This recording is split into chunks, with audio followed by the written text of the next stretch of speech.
ನಟ ನಿರ್ದೇಶಕ ನಿರ್ಮಾಪಕ ರಿಷಬ್ ಶೆಟ್ಟಿ ಕರಾವಳಿ ಮಲೆನಾಡಿನ ಸಂಸ್ಕೃತಿ ಸಂಪ್ರದಾಯಗಳನ್ನು ಹಚ್ಚಿಕೊಂಡು ನೆಚ್ಚಿಕೊಂಡು ಬಾಳ್ತಾ ಇದ್ದಾರೆ. ಸಿನಿಮಾಗಳಲ್ಲಿ ಮಾತ್ರವಲ್ಲದೆ ಅವರ ಜೀವನದಲ್ಲಿಯೂ ಕೂಡ ಕರಾವಳಿ ಆಚರಣೆ ಸಂಪ್ರದಾಯಗಳು ಹಾಸುಹೊಕ್ಕಾಗಿವೆ.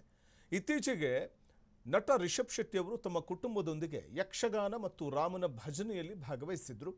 ಈ ವೇಳೆ ರಿಷಬ್ ಶೆಟ್ಟಿ ಮೊದಲ ಬಾರಿಗೆ ತಮ್ಮ ಪುತ್ರ ರನ್ವಿತ್ಗೆ ಬಣ್ಣ ಹಚ್ಚಿಸಿದ್ದಾರೆ.